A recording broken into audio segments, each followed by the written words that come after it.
ఖరీఫ్ లో తీగజాతి కూరగాయలైన సొర, బీరకు మంచి డిమాండ్ ఉంటుంది. వీటిని సాగు చేస్తే మంచి ఆదాయం పొందవచ్చు.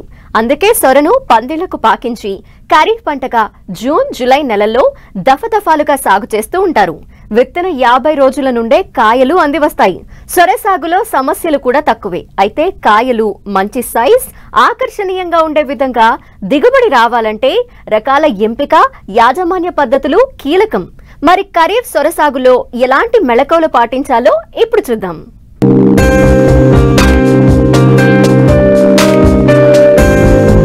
తెలుగు రాష్ట్రాల్లో ముఖ్యమైన పందిరి కూరగాయల్లో ఒకటి సొర. ఇది తీగజాతి వార్షిక పంట. సొర తీగలను నేలపై పందిరి మీద ప్రాకించి పండించవచ్చు. ఈ పంట బెట్టను బాగా తట్టుకుంటుంది. సొరకాయను కూరగాయగా స్వీటు తయారీలోనూ వాడుతారు. దాదాపు 6 నుండి 7,000 ఎకరాల్లో సాగవుతుంది. సరాసరి ఎకరాకు దిగుబడి 14 టన్నులు వస్తుంది.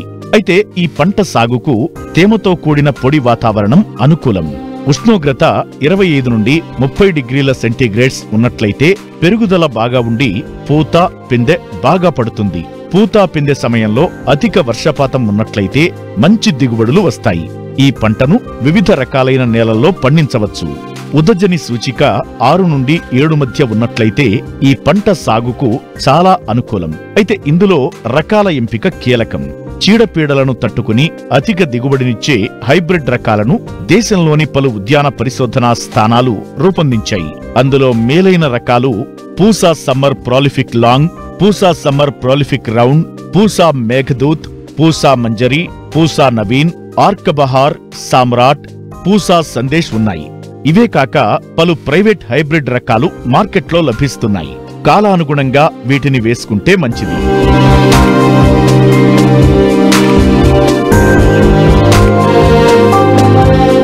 ఖరీఫ్ పంటగా సాగు చేసేటప్పుడు ఎకరాకు 1 నుండి కిలో 200 గ్రాముల విత్తనం సరిపోతుంది. అయితే విత్తే ముందు తప్పనిసరిగా విత్తన శుద్ధి చెయ్యాలి. ఇందుకోసం కిలో విత్తనానికి 5 గ్రాముల ఇమిడాక్లోప్రిడ్ మందును బాగా పట్టించి ఆ తరువాత ట్రైకోడెర్మా విరిడి 5 గ్రాములు కిలో విత్తనానికి పట్టించి విత్తుకోవాలి. వరుసల మధ్య దూరం 3 మీటర్లు, పాదుల మధ్య దూరం 90 సెంటీమీటర్లు ఉండే విధంగా విత్తుకోవాలి. ప్రతి పాదుకు 3-4 విత్తనములను 1 నుంచి 2 సెంటీమీటర్ల లోతులో విత్తి నీరు పెట్టాలి. 3 నుంచి 7 రోజులలో విత్తనాలు మొలకెత్తుతాయి. పాదుకు 2 బలమైన మొక్కలు ఉంచి మిగిలినవి తీసివేయాలి. ఎరువుల యాజమాన్యం కీలకం. చివరి దుక్కిలో ఎకరాకు 10 టన్నుల పశువుల ఎరువును వేసి బాగా కలియదున్నాలి. 24 నుండి 32 కిలోల భాస్వరం, 20 నుండి 24 కిలోల పొటాష్ను కలుపుకుని సమానంగా పొలమంతా వేసుకోవాలి. నత్రజనిని 32 నుండి 40 కిలోలు 2 సమపాళ్లుగా చేసి 2 దఫాలుగా వేసుకోవాలి. మొదటి సగభాగం విత్తిన 25 రోజులకు, రెండో దఫా పూత పిందె దశలో అంటే విత్తిన 45 రోజులకు వెయ్యాలి.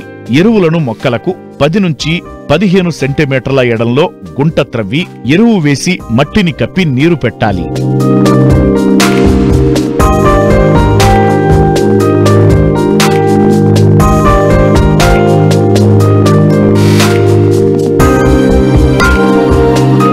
సొర తోటల్లో ఎప్పటికప్పుడు కలుపు మొక్కలను తీసివేయాలి. మొక్కలు బలంగా పెరగడానికి 1 నుండి 2 సార్లు తేలికగా మట్టిని పాదు చుట్టూ గుల్ల చేయాలి.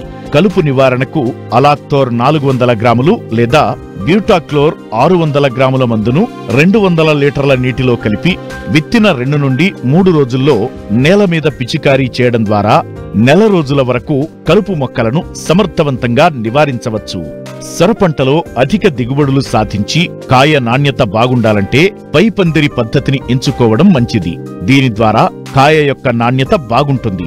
నేల మీద పండించడం వల్ల కాయలు వంకరలు తిరిగి ఉండటం జరుగుతుంది. అలాగే కాయలు నేల మీద పెరగటం వల్ల కాయ నేల మీద తగిలిన వైపు తెల్లగా ఉండటం జరుగుతుంది. దీనివల్ల కాయ నాణ్యతపై ప్రభావం పడి మార్కెట్లో రేటు తక్కువగా వచ్చే అవకాశాలు ఎక్కువ. కాబట్టి పైపందిరి పద్ధతిని వినియోగించుకుని పండించడం వల్ల రెట్టింపు దిగుబడులు రావడమే కాకుండా కాయ నాణ్యత బాగుండడం వల్ల మార్కెట్లో మంచి ధర వచ్చే అవకాశాలున్నాయి. మార్కెట్కు తరలించేటప్పుడు కాయలను సంచులలో కాకుండా ప్లాస్టిక్ ట్రేలలో తరలించడం మంచిది. సంచుల్లో తీసుకెళ్లడం ద్వారా మార్గమధ్యంలో కాయలు దెబ్బతినడం జరుగుతుంది. ట్రేలలో తీసుకుపోవడం ద్వారా కాయలు మంచి నాణ్యత కలిగి ఉండి అధిక ధర పలుకుతాయి.